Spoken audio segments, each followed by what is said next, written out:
Hey, what's up guys? Welcome to a new episode of Retro Buyer's Guide. This channel's been pretty dead for about a year. I have just had a lot of things going on with work and life and whatnot that I haven't been able to actually put any time into making videos. But now I feel like I'm fairly stable and I can actually start pumping these out again and get into a routine of making videos.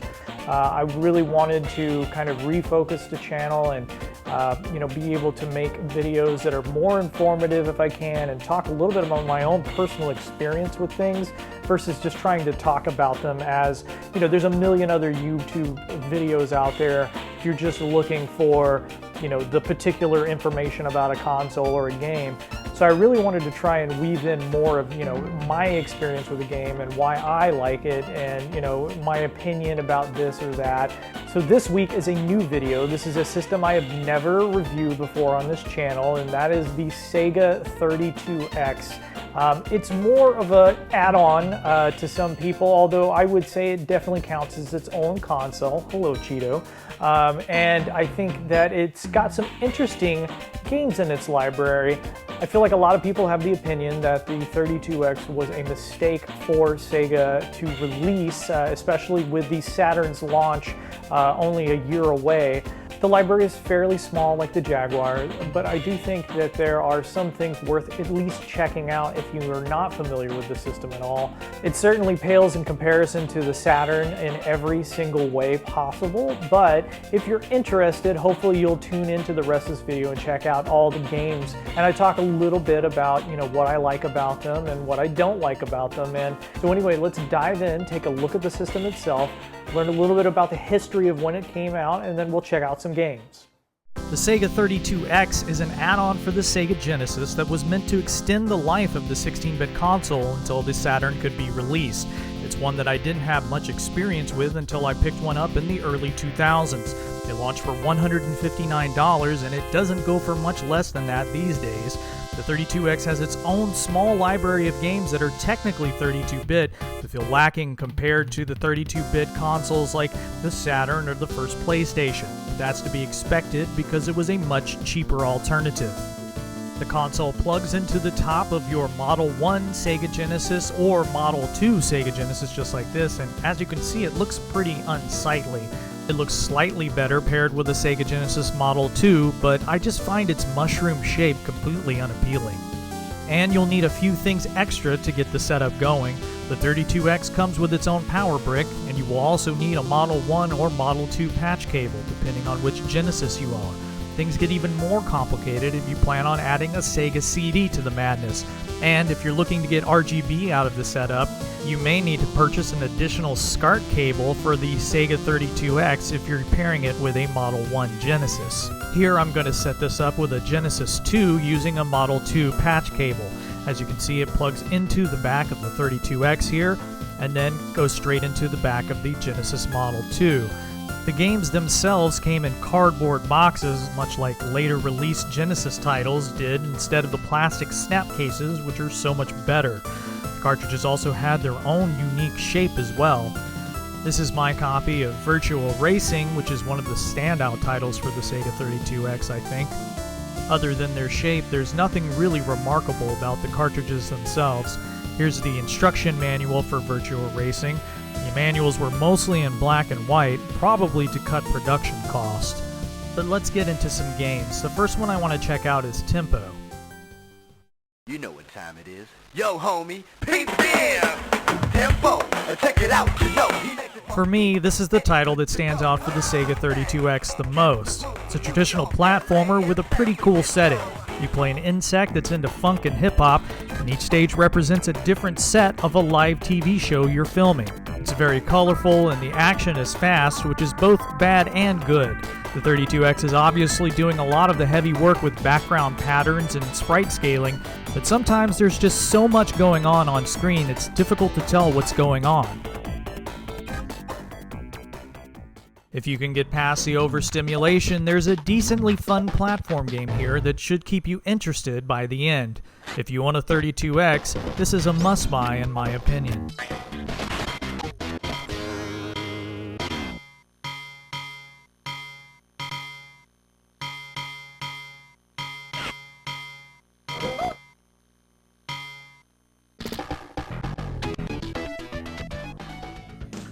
Next up is EA's Tough Man contest.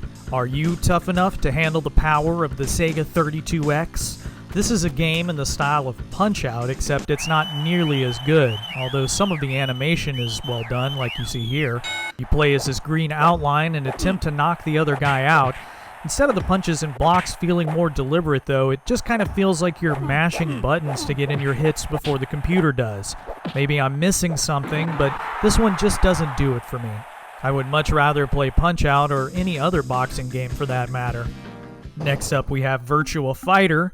Virtua Fighter was a standout arcade hit for Sega in the 90s, although I didn't really understand the hype for it. I know it was very advanced for the time, but I thought it looked kind of ugly and the physics were weird with the moon jumping.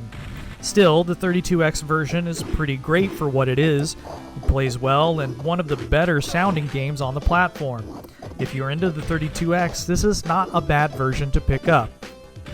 Virtua Racing is another standout title on the 32X. While the Genesis version with the SVP chip in the cartridge is certainly impressive for its day, the 32X version feels much closer to the arcade cabinet. It's one of the more fluid games on the 32X with a decent-ish frame rate and a few modes to boot. This is another must-own for 32X enthusiasts.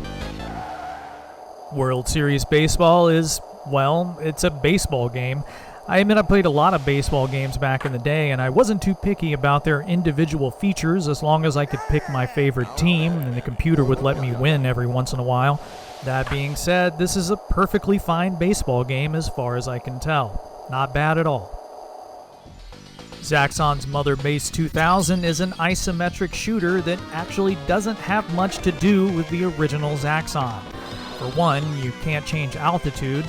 It's also the only Zaxxon game to have a jump ability, although I pretty much never used it because it's pointless. The game also heavily uses polygons rather than sprites, which I have to say doesn't look that great for the most part. The controls are clunky too, and it feels sluggish compared to other shoot-'em-ups. I say pass on this one. Blackthorn is a game developed by Blizzard, yes that Blizzard, that is another standout on the 32X. It's an action game in the style of Flashback and Another World that gives the player much more freedom at the start to explore. You play as this meathead with a shotgun and you make your way screen by screen to advance. Your movement is somewhat limited. It takes a second to turn around, for example, but once you get used to it, it's not that bad. I should also note that it's one of the pricier titles on the 32X, but not a bad one to add to your collection if you want to plunk down the cash.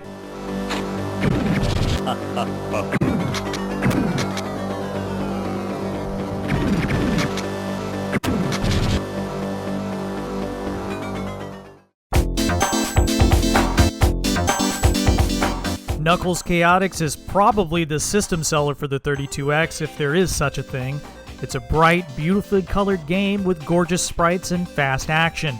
It's not a Sonic game, which is weird considering how huge Sonic the Hedgehog was at the time, but that much will become clear once you start playing. The central mechanic is a rubber band link between you and another character.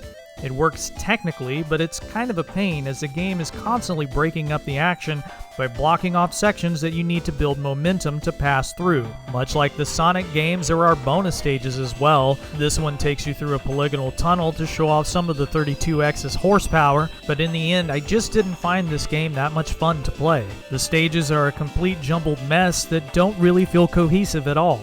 The one plus for me is the fantastic music. I think I spent more time in the sound test mode than I did the actual stages for recording this video. But anyway, if you enjoy the 32X and you're a Sonic the Hedgehog fan, this one might be worth checking out for you. To keep this video from being forever long, I'm going to show you the next few games in a montage with some of my brief thoughts under the game title. Here we go.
so much for watching the video, guys. If you enjoyed the content, or maybe this is your first time, please like and subscribe to the channel so you can keep up with the newest videos as I put them out. As always, I really appreciate it, and I look forward to making more videos for you guys in the future. Take care. Happy collecting.